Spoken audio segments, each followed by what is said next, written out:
우리 하나님의 말씀, 우리 한 구절 먼저 찾아 읽겠습니다. 요엘서 2장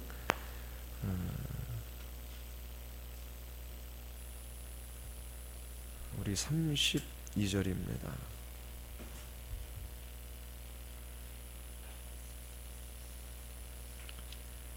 요엘서 2장 32절입니다.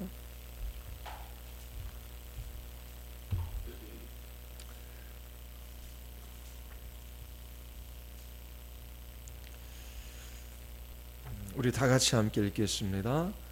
누구든지 여호와의 이름을 부르는 자는 구원을 얻으리니 이는 나 여호와의 말대로 시온산과 예루살렘에서 피할 자가 있을 것이며 남은 자 중에서 나 여호와의 부름을 받은 자가 있을 것임이니라. 아멘. 우리 말씀 듣기 전에 잠깐 기도하시겠습니다. 하나님, 이 수요일 밤에 일상적인 삶을 잠깐 멈추고 하나님의 말씀 앞에 우리가 섭니다. 수천 년 전 요엘 선지자를 통하여 이스라엘 백성들에게 말씀하신 주님의 말씀을 오늘 우리에게 동일하게 허락하여 주셔서 저희들이 주님의 말씀에 귀를 기울이게 하여 주시고 그 말씀을 붙들고 믿음의 순종의 삶들을 살아가게 하여 주시옵소서. 참으로 이 시간 하나님께서 하나님 자신을 우리에게 허락하여 주시기를 간절히 원하오며 예수 그리스도의 이름으로 기도드리옵나이다. 아멘. 예, 여러분 책 가지고 다니시기 무거우시죠? 또 제가 책을 안 하니까 안 가지고 다니시는데 안 가지고 오셔도 괜찮습니다. 머릿속에 집어넣고 오시면 돼요. 예. 자, 한번 읽으면 오늘 와서 같이 공부하는 것이 훨씬 쉽고 또 읽은 내용들이 훨씬 더 깊게 다가옵니다. 이 구약의 핵심 메시지에 이제 하나님은 누구를 구원하실까? 이제 그게 이제 질문입니다. 그리고 본문에서 세 가지를 이야기합니다.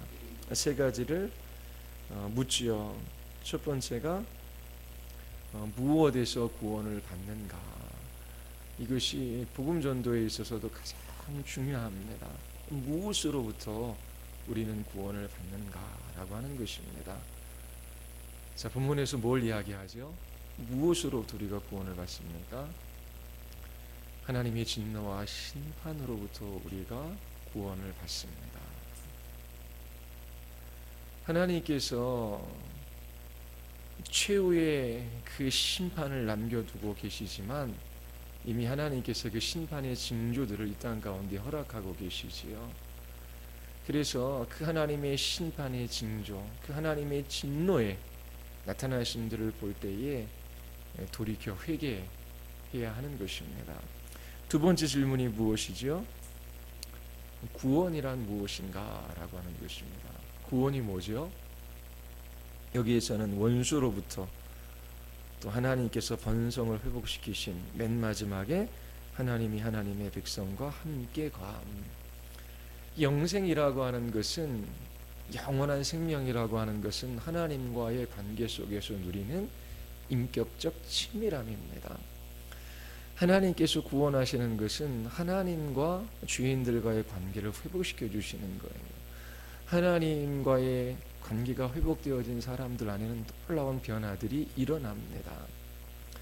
하나님 자신을 우리에게 주시는 것이죠. 그것이 우리의 인생의 최고의 복입니다. 하나님 자신을 우리에게 나타내어 보여주시고 그 관계를 회복시키시는 것이 우리를 향한 하나님의 최고의 사랑입니다.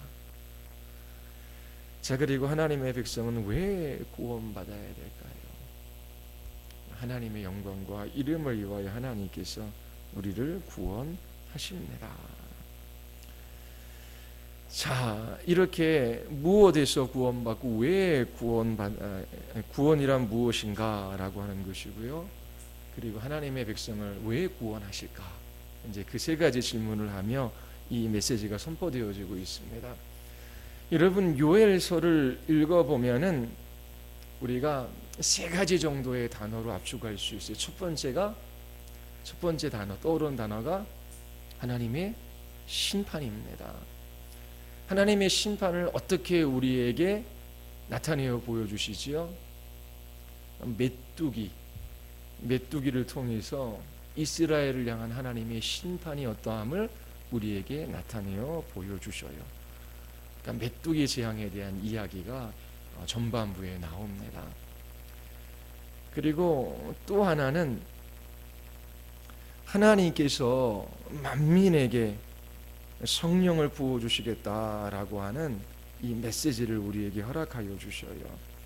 이거는 하나님 자신을 우리에게 주시겠다라고 하는 것이지요. 이 요엘서의 이 말씀은 오순절 강림 사건으로 이루어집니다. 베드로가 오순절 강림 사건을 설명할 때 요엘 선지자의 예언이 이루어진 것으로 우리에게 알려주고 있습니다. 후반부는 하나님께서 내리시는 엄청난 복의 약속을 우리에게 보여주고 있어요. 그것은 성령님을 우리에게 부어주시는 것입니다. 이처럼 심판에 대한 메시지가 전반부에 있고, 그리고 그 이후에는 구원의 메시지가 있어요. 구원이란 무엇인가? 하나님 자신을 우리에게 주시는 것이지요. 이 요엘서의 그림으로는 만민에게 성령님을 부어주시는 것으로 우리에게 나타납니다. 그리고 그 중간에 또 들어가는 메시지가 있는데 뭐냐면 이게 회개하라라고 하는 것입니다. 그래서 요엘서 읽을 때에 세 가지 단어를 우리가 기억하면 된다. 첫 번째, 하나님의 심판. 이게 이제 우리가 읽은 구약의 핵심 메시지, 무엇으로부터 구원받는가라고 하는 것과 연결되어지고요. 그리고 맨 마지막에 우리가 구원이지, 하나님이 주시는 복. 그거는 구원이란 무엇인가와 관계되어져 있습니다. 하나님 자신을 우리에게 주시는 거예요. 만민에게 성령을 부어주시는 것으로 나타납니다. 그러면 심판받을 수밖에 없는 죄인이 어떻게 하나님의 복을 받을 수 있을까? 그것은 마음을 찢는 회개, 마음의 심령의 변화를 받아야 한다라고 하는 것입니다. 그래서 이 세 가지 단어가 이 요엘서 전체를 드러내는 핵심적인 단어입니다. 1장서부터 2장 11절까지는 심판의 내용이 기록되어져 있어요. 그리고 2장 12절서부터 17절까지는 회개의 요청이지요. 그리고 2장 18절서부터 3장 20절까지 회개하는 하나님의 백성에 관한 복에 관하여 그렇게 이야기를 하고 있습니다. 그럼 요엘서 전체 구조를 파악하는 것은 어렵지 않아요.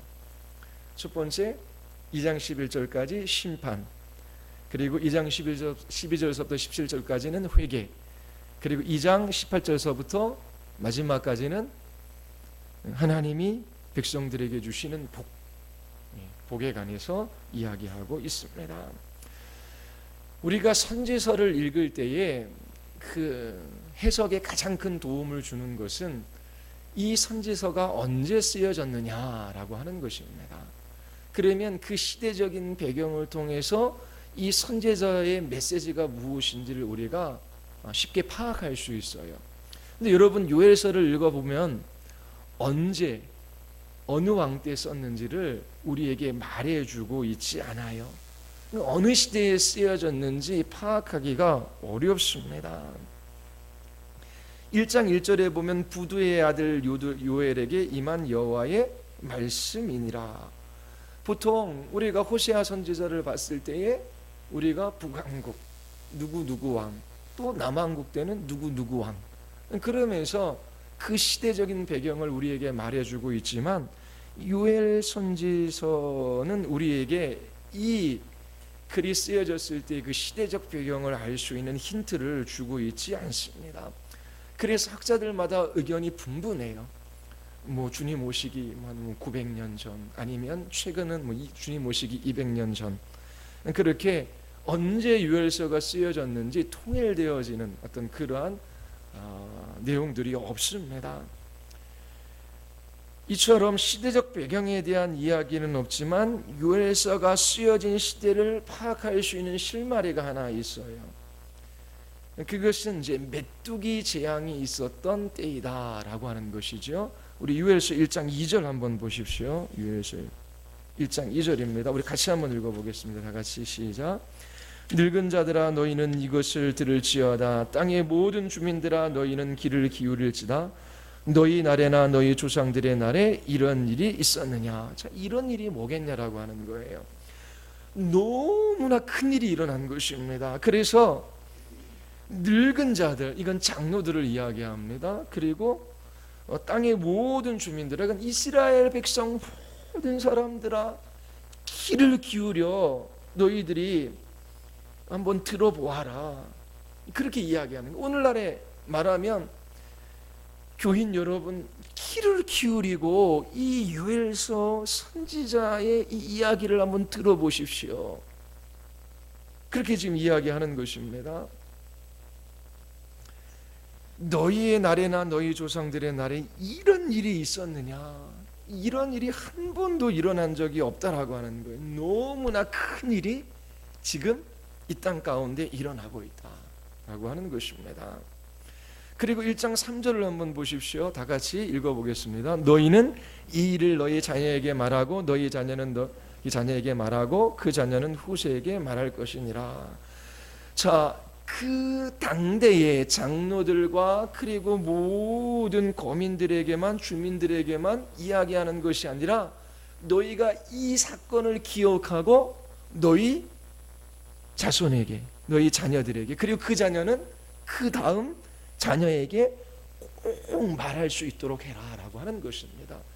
도대체 무슨 일이 일어났기에 이렇게 당대의 모든 사람들이 귀를 기울여 들어야 할 것이고, 그리고 그들뿐만 아니라 그들의 자녀, 그들의 자녀들의 자녀들까지도 전해야 할 이 일이 도대체 무엇이냐라고 하는 것입니다. 그것을 4절에서 이야기하고 있어요. 다 같이 한번 읽어볼까요? 팥중이가 남긴 것을 메뚜기가 먹고 메뚜기가 남긴 것을 느치가 먹고 느치가 남긴 것을 황충이 먹었도다.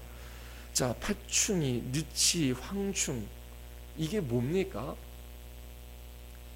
그냥 뭐 몇 가지 해석은 있지만 메뚜기를 나타내는 그러한 그 이름들이다. 그러니까 메뚜기의 다양한 종류들일 것이다라고 보통 추측을 합니다.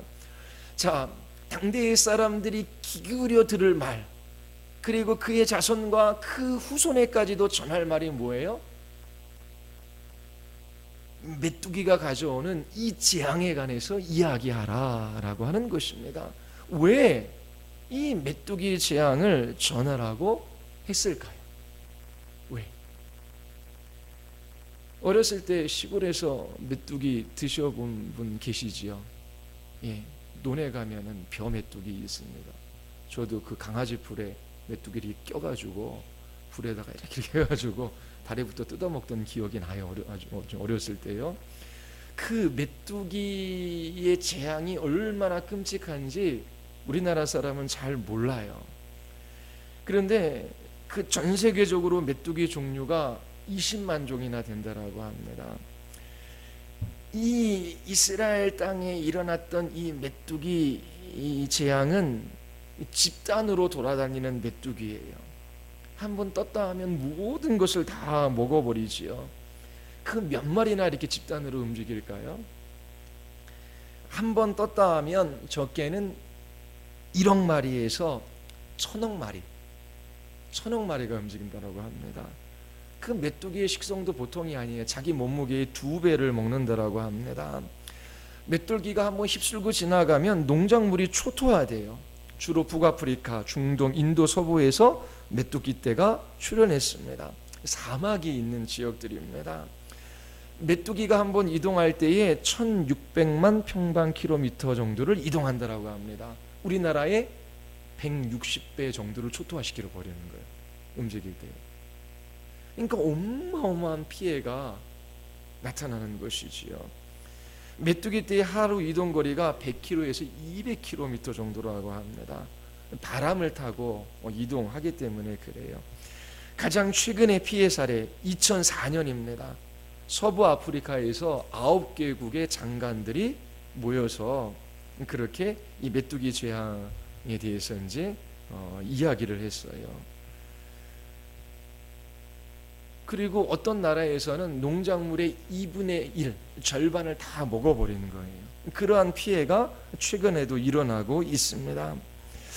요엘서를 우리가 읽을 때에 이 메뚜기가 얼마나 이게 심각한 일인지 우리가 좀 이해하면서 이 책을 읽을 필요가 있습니다.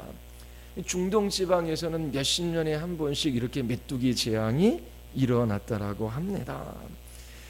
이 메뚜기 재앙이 일어날 때 이제 어떤 일들이 있었는지 이제 요엘서 1장 5절 한번 보십시오. 우리 같이 한번 읽겠습니다. 같이 시작. 취하는 자들아 너희는 깨어 울지어다. 포도주를 마시는 자들아 너희는 울지어다. 이는 단포주가 너희 입에서 끊어졌음이니. 이 뭐예요? 이제 술 마시는 사람들 울지어라. 뭐 술 못 마시게 되는 거는 좋은 일일 수 있지요. 그런데 보십시오. 포도주를 마시는 자들아 너희는 울지어다. 그 중동 지방의 그 물은 깨끗하지가 않아요. 석회질이 함께 섞여져 있습니다. 먹으시지 못해요. 그래서 포도주를 담가서 보통 우리가 먹는 그 물처럼 그렇게 마십니다. 그런데 포도주를 담그지를 못해요. 그러면 이제 일상적으로 그렇게 식사할 때 같이 우리가 물을 먹는 것처럼 마실 물이 없는 것과 같아요. 얼마나 고통스럽겠습니까? 그리고 1장 11절 한번 보십시오. 같이 함께 읽겠습니다. 농부들아 너희는 부끄러워할지어다. 포도원을 가꾸는 자들아 곡할지어다. 이는 밀과 보리 때문이라. 밭의 소신이 다 없어졌습니다. 농부들이 더 이상 농사를 지을 수 없어요. 그 모든 소산이 다 사라져버렸기 때문이죠. 13절 제사장들아 너희는 굵은 배로 동이고 슬피 울지어다. 제단에 수종드는 자들아 너희는 울지어다. 네 하나님께 수종드는 자들아 너희는 와서 굵은 베옷을 입고 밤이 새도록 누울지어다. 이는 소제와 전제를 너희 하나님의 성전에 드리지 못함이로다. 제사장들에게 애통하라고 그렇게 말하고 있습니다. 왜요? 하나님께 드릴 제사 제물이 없기 때문이지요. 소제도 전제도 드릴 수가 없습니다. 매일매일 번제를 드렸었는데 하나님께 드릴 제물이 없는 거예요. 그래서 제사를 드리지 못하는 제사장들에게 성전에서 밤새도록 울라라고 말씀하시는 거죠. 일상적인 모든 삶들이 무너져 내리고 있습니다. 사람들이 먹고 마실 것이 없어요. 그리고 하나님께 드릴 제물도 없는 것이지요. 이렇게 메뚜기 재앙으로 인하여 한 국가가 초토화되고 있지요. 사람들만 고통스러운 것이 아니라 가축들도 피해를 입고 있어요. 18절입니다. 가축이 울부짖고 소떼가 소란하니 이는 꼴이 없음이라. 양떼도 피곤하도다. 사람뿐만 아니라 짐승들도 고통스러워하고 있습니다. 개인적으로 재앙이 올 수 있어요. 가정적으로도 어려운 일들을 만날 수 있고 국가적으로도 큰 재앙이 일어날 수 있어요. 근데 지금 이 이스라엘 땅에 일어난 메뚜기 재앙은 개인 아니면 뭐 가정 심지어 짐승까지 고통스러워할 수밖에 없는 전 국가적인 재앙임을 우리에게 알려주고 있습니다. 이 이스라엘 땅에 임한 메뚜기 재앙입니다. 이스라엘 백성들은 누구의 백성이지요? 하나님의 백성입니다.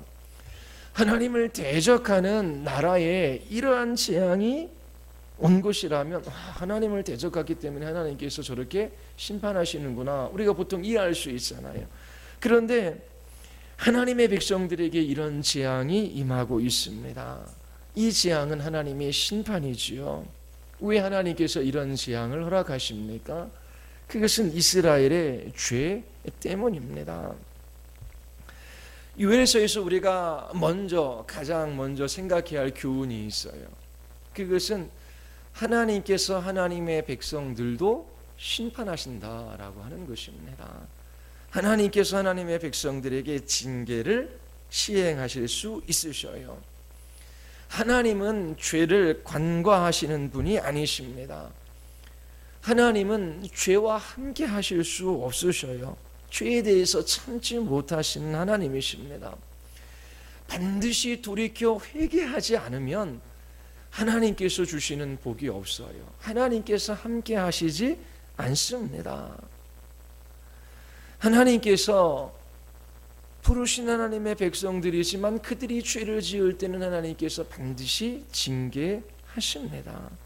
그래서 하나님을 믿는 사람들이 하나님이 어떠한 분이신지를 매일매일 기억하며 살아가야 하는 것이죠. 자비와 긍휼, 그 은혜가 풍성하신 하나님이신 동시에 하나님께서 죄를 반드시 심판하신다라고 하는 것을 우리가 잊지 말아야 하는 것입니다. 죄는 이처럼 하나님의 심판을 불러일으킵니다. 죄는 끔찍하고 무서운 것이지요. 아주 작은 죄일지라도 시간을 초월해 계신 영원하신 하나님 앞에 그 죄는 그대로 남아 있는 것입니다. 그리고 모든 죄는 하나님께 짓는 죄이지요. 왜냐하면 하나님께서 정하신 그 법을 어겼기 때문입니다. 우리 2장 한번 보십시오. 2장 1, 2절. 2장에서는 1장의 재앙이 확대되고 있습니다. 우리 1, 2절 같이 한번 읽어볼까요? 시온에서 나팔을 불며 나의 거룩한 산에서 경고의 소리를 질러 이 땅 주민들도 다 떨게 할지니 이는 여호와의 날이 이르게 됨이라. 이제 임박하였으니 곧 어둡고 캄캄한 날이요 짙은 구름이 덮인 날이라. 새벽빛이 산 꼭대기에 덮인 것과 같으니 이는 많고 강한 백성이 이르렀음이라. 이와 같은 것이 옛날에도 없었고 이후에도 대대에 없으리로다. 자, 여호와의 날이 있는데 아주 캄캄하고 어두운 날이 될 것입니다. 메뚜기 재앙과는 비교할 수 없는 하나님의 심판이 올 것이라고 이 요엘 선지자가 예언하고 있습니다. 우리 계속해서 3절서부터 11절까지 한번 계속 읽어보겠습니다. 불이 그들의 앞을 사르며 불꽃이 그들의 뒤를 태우니 그들의 예전의 땅은 에덴 동산 같으나 그들의 나중의 땅은 황폐한 들 같으니 그것을 피한 자가 없도다. 그의 모양은 말 같고 그 달리는 것은 기병 같으며 그들이 산 꼭대기에서 뛰는 소리는 병거 소리와도 같고 불꽃이 건부를 사르는 소리와도 같으며 강한 군사가 줄을 벌이고 싸우는 것 같으니 그 앞에서 백성들이 질리고 무리의 낯빛이 하얘졌도다.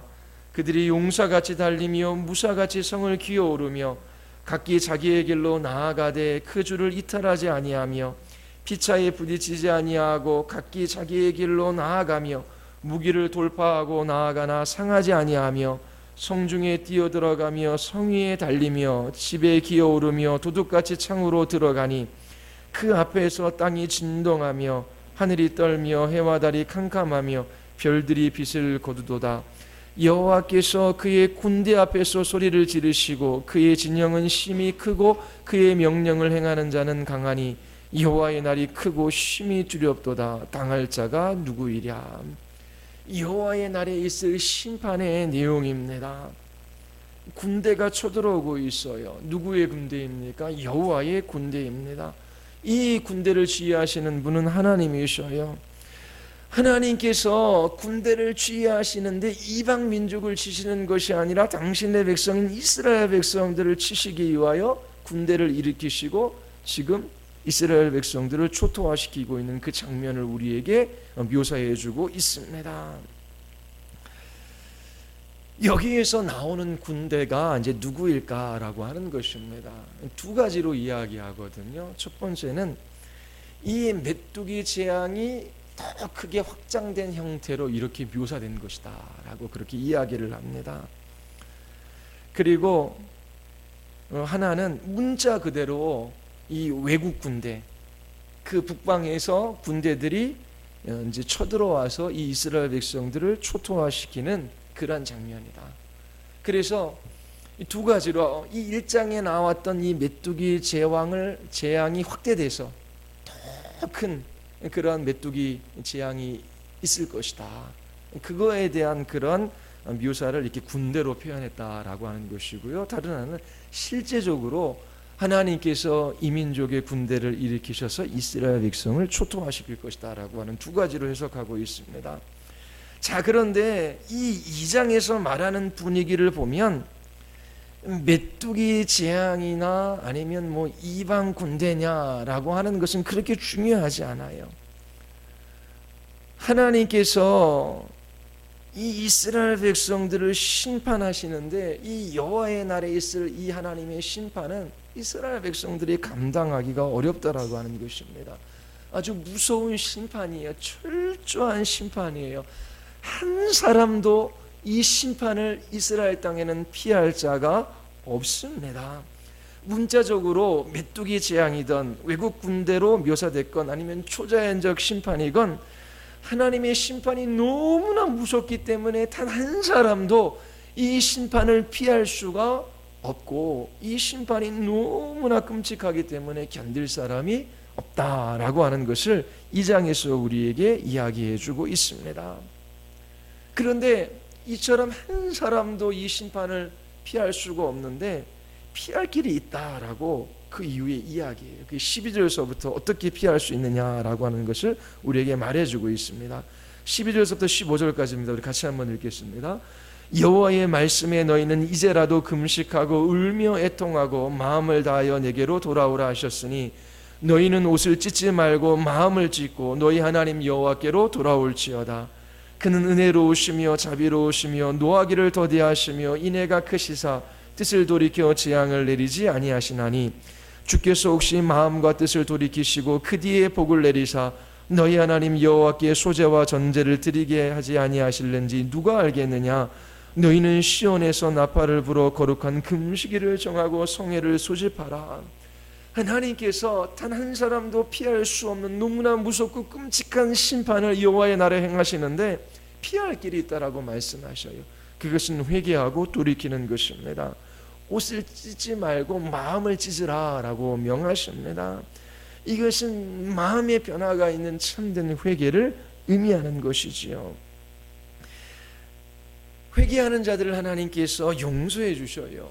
용서해 주시지 않는다면 그 무엇을 해도 그 나라가 어떤 나라이든지 그 가정이 어떻게 살았든지 아니면 그 한 사람이 어떠한 삶을 살아가든지 아무 소용이 없어요. 하나님께서 용서해 주시지 않으면 그 무엇도 아무 소용이 없다라고 하는 것입니다.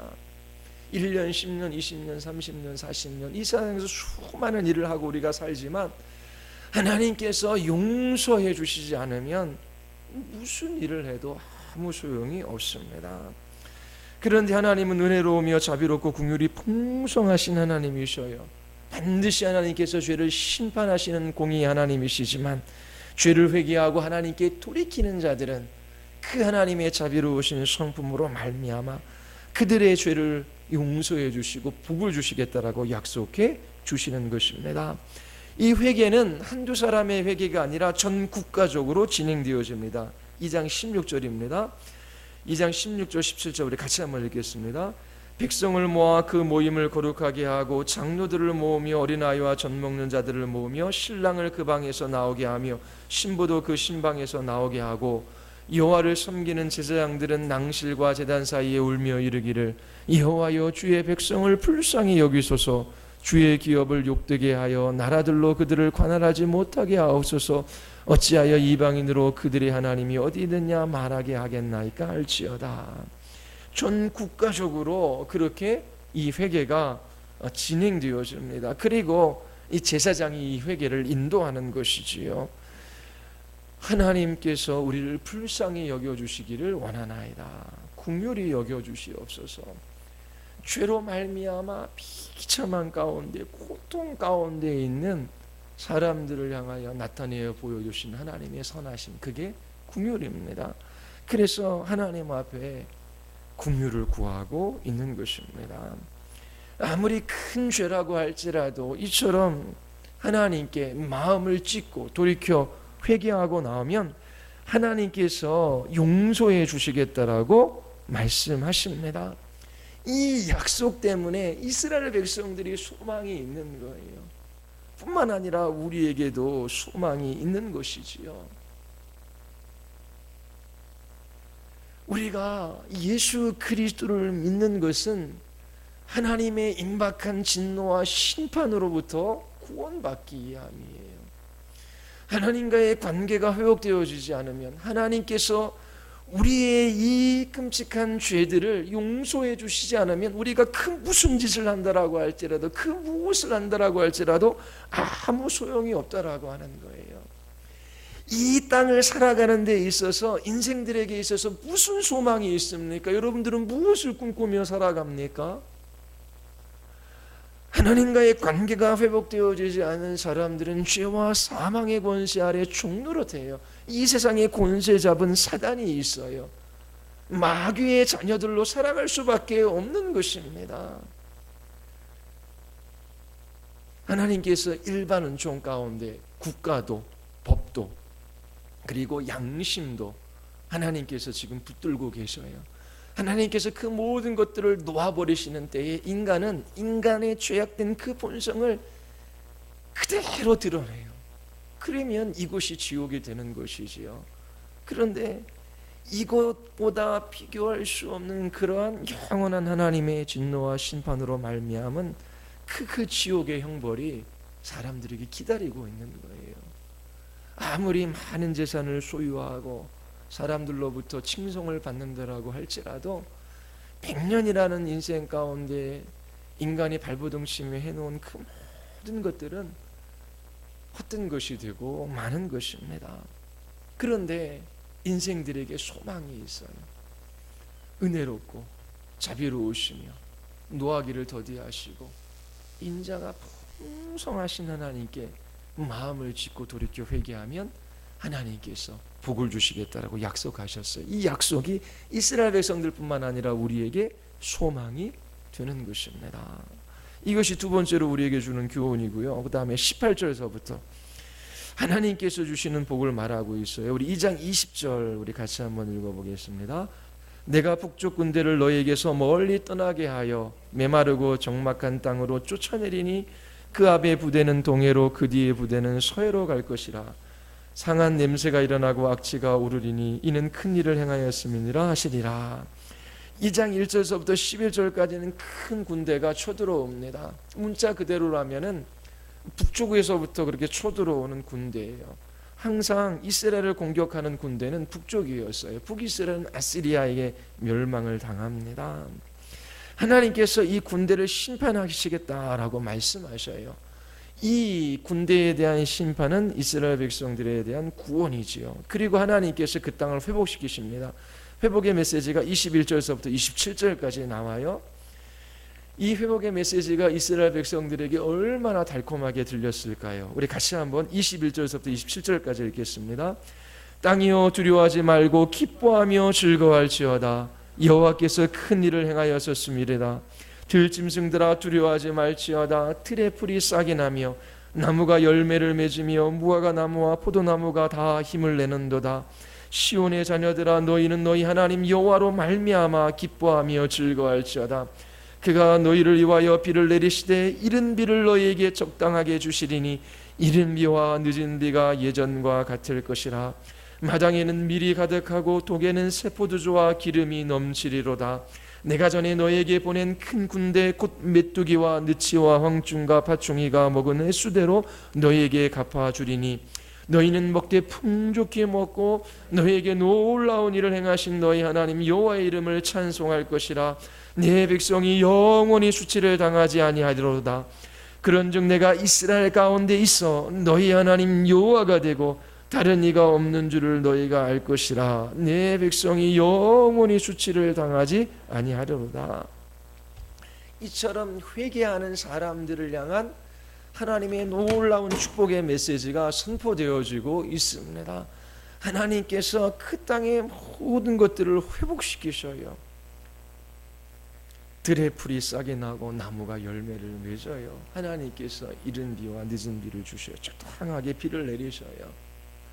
가뭄 때에 땅이 쩍쩍 갈라지고 농작물이 죽어가는 그때에 그 농부들이 그 마음속에 경험하는 그 고통, 그 아픔들은 우리들이야 잘 모르지요. 그 모든 수고와 그 모든 애씀이 허사가 되는 그러한 때들입니다. 그런데 하나님께서 적당하게 비를 내려주셔요. 밀이 가득하고 세포두주와 기름이 넘쳐납니다. 이처럼 하나님께서 모든 것에 부족함이 없게 하셔요. 그리고 더 중요한 것, 이처럼 부족함이 없게 하시는 하나님을 찬양하는데 하나님께서 이스라엘 백성들에게 주시는 가장 큰 복은 하나님께서 하나님 자신을 이스라엘 백성들에게 허락하시는 거예요. 내가 너희 하나님 여호와가 되리라. 내가 너희와 함께 있을 것이다. 이처럼 하나님 자신을 이스라엘 백성들에게 주시는 것이 이들에게 가장 큰 최고의 복입니다. 종교 생활을 하는 사람들은 하나님 자신이 목적이 아니라 하나님이 주시는 선물이 목적이에요. 이처럼 하나님 비를 적당하게 내려주시고 쇠포도주와 기름이 넘치게 하시며 풍족하게 먹고 마시게 하여 주시옵소서. 이 선물에 감격하지 이 선물을 주시는 그 하나님께 감격하는 법이 없어요. 잘 몰라요. 그런데 때로 이 땅을 살아갈 때 하나님께서 주시는 선물이 없을지라도 그 하나님 자신으로 인하여 신앙을 가지고 있는 사람들은 기뻐하며 그 하나님 안에서 만족과 기쁨과 위로와 힘을 얻어 한 걸음 한 걸음 주님과 교제하며 살아가요. 제가 엊그제까도 신방한 그 청년도 알아요. 그냥 평탄하고 세상에 맞춰서 살아가는 그 길이 자기 인생의 가장 큰 기쁨과 즐거움이 아니라 비록 인생이 잘 풀리지 않고 어려움이 있을지라도 하나님이 나와 함께 하시는 것을 경험하고 하나님과의 친밀한 교제를 누리는 때가 있었는데 그때가 인생에 있어서 최고의 복임을 압니다. 이처럼 하나님께서 회복을 말씀하시는데 하나님 자신을 이스라엘 백성들에게 다시 주시는 것이지요. 이처럼 하나님과의 관계가 회복되어지면 어떤 일들이 일어나냐면 이 책에 한 가지가 기록되어져 있어요. 438페이지인가요? 거기 어디 기록되어져 있습니다. 그게 뭐냐면 있는 분 찾아보시겠습니까? 저도 어디 읽다가 보니까 있었는데요. 438페이지 맨 밑에 쪽에 보면은 이 누구의 이야기냐면 존 뉴턴의 고백이네요. 하나님이 나를 구원하신 이후로는 어떤 사람에 대해서도 실망한 적이 없다. 이게 하나님을 최고의 복으로 경험한 신자의 고백입니다. 하나님을 최고의 복으로 받은 사람이 뭘 사람에 대해서 어떤 태도를 가지고 있어요? 나는 사람에 대해서 한 번도 실망한 적이 없대요. 실망하지 않았다라고 하는 것은 무슨 의미일까요? 사람을 의지하지 않는다라고 하는 거예요. 사람에게 소망을 두지 않아요. 이 너무나 중요한 것입니다. 하나님을 최고의 복으로 경험하는 사람들은 사람에게 기대고 사람을 의지하고 사람에게 소망을 두지 않아요. 왜냐하면 하나님께서 나를 구원하셨는데 구원하시는 과정 속에서 인간이 누구인지를 철저하게 보여주셨기 때문에 그래요. 인간은 의지나 아니면 소망할 대상이 아니에요. 그렇다고 인간을 하찮게 여기는 것이 아니라 사랑과 섬김의 대상으로 여기는 것이지요. 그래서 나 너에게 상처받았어. 네가 그러더니 나는 너에게 실망했어. 그럴 필요가 없어요. 인간은 원래 상처 주고 그리고 실망하게 하고 그리고 서로를 아프게 하는 존재예요. 우리는 그 누구에게도 소망을 두지 않아 하나님께 소망을 두는 것입니다. 그러하기에 우리가 겸손하게 다른 사람을 사랑하고 섬길 수 있는 거예요. 이것과 연결돼서 제 안에는 또 하나의 고백이 있는데 무슨 일이 일어나도 놀라지 않습니다. 무슨 일이 일어나도 낭망하지 않아요. 놀라지 않는다는 건 놀랄 수 있죠. 근데 이 놀란 게 그 마음을 지배하지 않아요. 무슨 일이 일어나도 낭망하는 일들이 일어나도 그 낭망이 그 마음을 지배하지 않아요. 하나님과의 관계가 바르게 되어져 있으면. 왜요? 이 모든 것들이 하나님의 섭리 가운데 하나님께서 허락하신 이 일들이고 이 일들을 향한 하나님의 계획과 목적과 뜻이 있다라고 하는 것을 알고 있기 때문이죠. 그래서 하나님을 최고의 복으로 경험한 사람들은 인간에 대해서 절망하지 않아요. 그리고 무슨 일이 일어나도 그 일이 때문에 낭망에 사로잡혀 그렇게 살아가지 않습니다. 이처럼 하나님과의 이 관계가 회복되어지는 이러한 것들을 이제 이야기한 다음에 이 회복의 맥락 가운데서 이제 하나님께서 주시는 그 성령, 하나님에 관한 이야기들을 우리에게 들려주십니다. 우리 2장 28절에서부터 29절 우리 같이 한번 읽어볼까요? 그날에 내가 내 영을 만민에게 부어주리니 너희 자녀들이 장래일을 말할 것이며 너희 늙은이는 꿈을 꾸며 너희 젊은이는 이상을 볼 것이며 그때에 내가 또 내 영을 남종과 여종에게 부어줄 것이며. 요엘서의 이 예언은 다른 선지서와 좀 달라요. 하나님께서 성령님을 부어주시는데 그 범위가 아주 넓습니다. 남녀노소 모두에게 부어주시는 것이지요.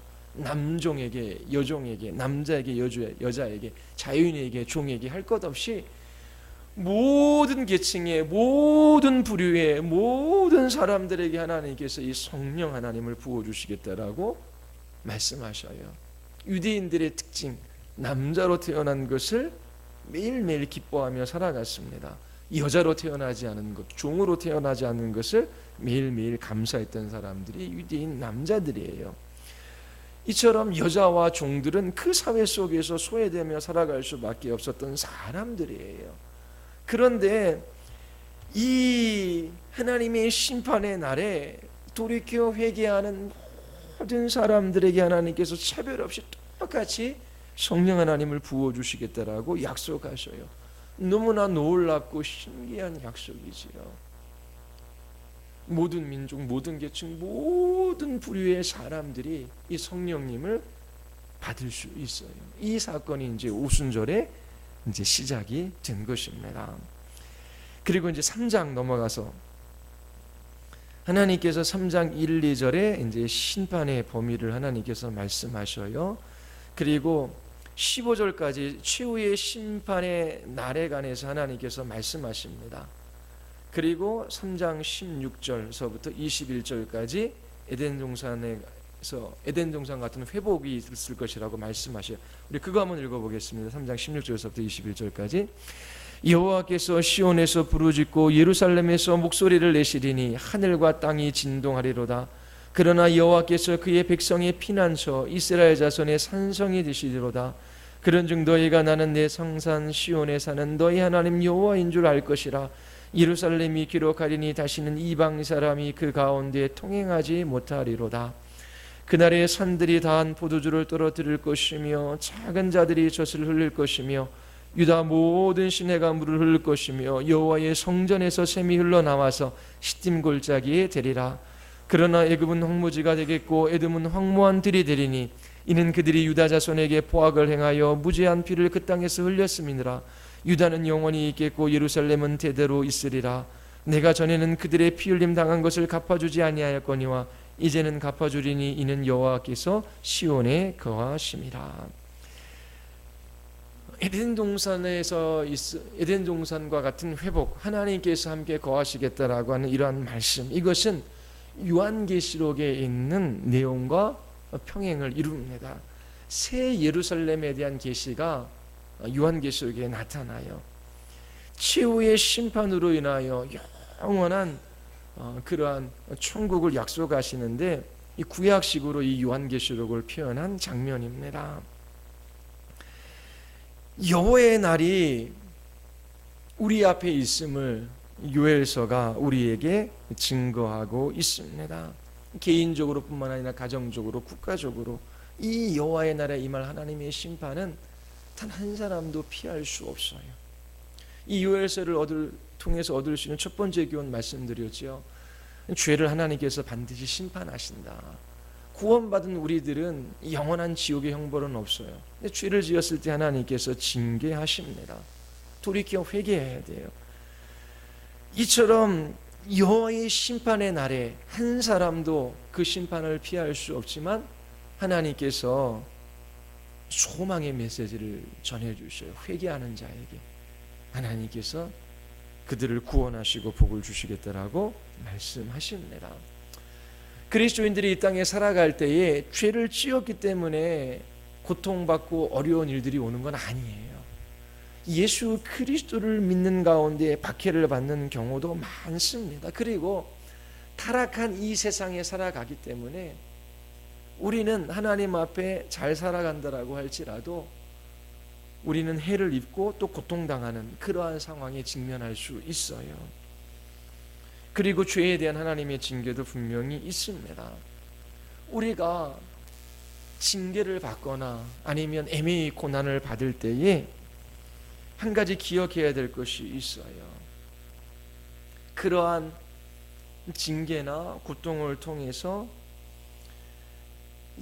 영원한 하나님의 진노와 심판의 날이 있고, 이 땅에서 맛보는 이러한 고통과 징계는 그 심판의 날에 우리에게 주어질 맛배기에 불과하다라고 하는 것입니다. 최후의 심판의 날이 있음을 기억하고 돌이켜 회개하는 일들이 있어야 합니다. 영원한 지옥에 떨어져 저주받는다라고 하는 것을 최후의 심판에 있기 전 이 땅에서 하나님께서 맛보게 하시는 것이지요. 그런데 하나님의 백성들은 그 최후의 심판에서 멸망당하지는 않습니다. 이 땅에서 하나님께서 때로 우리에게 징계를 주시고 또 애매히 받는 고난을 통해서 하나님께서 우리에게 교훈하시는 것이 있는데, 무엇이 중요한지를 우리에게 말씀해 주셔요. 한 직장인이 있었어요. 이제 상사였습니다. 그런데 정말 그 상사가 자기만 알아요. 그래서 부하 직원에도 인격적으로 대하지 않아요. 그리고 자기 마음이 안 들으면 이렇게 뭐 좀 조작을 해서 그 사람을 잘라버리고 자기 사람을 만들고, 그리고 자기가 편법으로 이런저런 일들을 해서 그리고 자기가 착복하는 것이 있어요. 그러면서 그렇게 떵떵거리며 한때는 잘 사는 것 같아요. 근데 이분이 암에 걸렸습니다. 하던 일 다 내려놓고 그걸 치료해야 돼. 그리고 회복이 돼도 정상적인 삶이 불가능하다. 하나님의 징계일 수 있고 최후의 심판의 날에 맛보기일 수 있어요. 이분이 자기가 50년의 세월을 살아왔던 그 인생들을 돌아볼 때에 그렇게 열렬히 열심히 다른 사람을 짓밟고 그 자리에 올라갔는데, 그때에서야 이 인생의 실체들을 보게 되는 것이죠. 정말 중요한 것이 무엇인지, 가치 있는 것이 무엇인지를 발견하게 되는 거예요. 직장도, 그리고 자기 자신 옆에 있었던 사람도, 그 많은 재물도, 그리고 가정까지도 이것이 절대적인 가치가 있는 것이 아니구나. 그런 사실들을 보고 하나님께로 돌아오는 그런 모습도 보았습니다. 재앙이 있을 때에 최후의 심판의 날이 있음을 우리가 기억해야 돼요. 이 땅에 여러 나라에서 재앙이 일어나지요. 끔찍한 일입니다. 왜 하나님께서 그런 일들을 허락하시고 인간이 왜 고통받아야 되는지 우리는 다 모든 것을 세세히 알 수는 없어요. 여러분들에게 설교할 때 하나님께서 하시는 일에 있어서 우리는 단 한 가지만 본다 그랬지요. 뭐 어디 큰 가뭄이 들어왔습니다. 그리고 어디 전쟁이 일어났습니다. 그리고 어디 끔찍한 일이 일어났습니다. 어떻게 하나님이 선하시면 이런 일들이 일어날까? 우리는 그 일어난 현상 하나만 봐요. 그런데 하나님은 한 가지 그 일들을 통해서 어떻게 해요? 수십, 수백, 수만 가지 일들을 하시는 거예요. 그런데 우리는 하나, 이 땅에 일어나는 그 재앙을 통해서 최후의 심판이 있다. 그 최후의 심판이 약화된 형태로 이 유월서의 메뚜기 심판으로 그렇게 제시되고 있는 것입니다. 자, 하나 마지막으로 여러분들에게 말씀드릴 것은, 반드시 이 최후의 심판 여호와의 날이 있기 때문에 우리가 복음을 전해야 하는 것입니다. 장례에 가면은 죽음을 생각하게 되지요. 근데 어리석은 자들은 장례식에 가서 자기 자신의 죽음에 관해서 생각하지 않아요. 최후의 심판의 날이 있습니다. 구원받기 위해서 예수 그리스도를 믿는 것 외에 다른 길이 없어요. 회개하고 예수 그리스도를 믿는 것밖에 소망이 없는 것이지요. 우리에게는 여호와의 날이 있습니다. 최후의 심판의 날이 있어요. 그 날이 오기 전 돌이켜 회개하고 하나님께로 나아가야 하는 것입니다. 마음을 짓고 회개하는 사람들을 하나님께서 용서해 주시고 그들과 함께해 주시겠다라고 약속해 주셨어요. 이 약속의 말씀을 붙들고 우리가 살아가고 또 우리의 가족과 이웃들에게 부지런히 이 하나님의 말씀을 전해야 하는 것입니다. 이것이 수천 년 전 이스라엘 백성들에게 유래 선지자를 통하여 하나님께 주신 메시지이고 오늘 우리에게 주시는 메시지입니다. 우리 같이 한번 우리 기도하시겠습니다.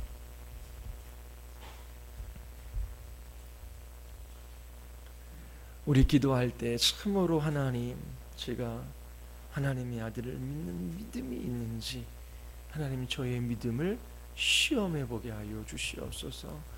그래서 견고한 구원의 확신 가운데 견고히 서게 하여 주시고 흔들리지 아니하는 이 믿음을 가지고 한 걸음 한 걸음 걸어가게 하여 주시옵소서. 나의 죄로 말미암아 하나님의 징계가 있고 또 하나님 애미 당하는 고난도 있습니다. 하나님 이러한 모든 고통과 아픔을 통해서 주님 큰 마지막 심판의 날을 기억하게 하시고 예수 그리스도 한 번만 붙들게 하여 주시옵소서. 그리고 참으로 주께로 돌아오지 않은 영혼들을 위하여 우리 같이 한번 우리 하나님 앞에 우리 기도하시겠습니다.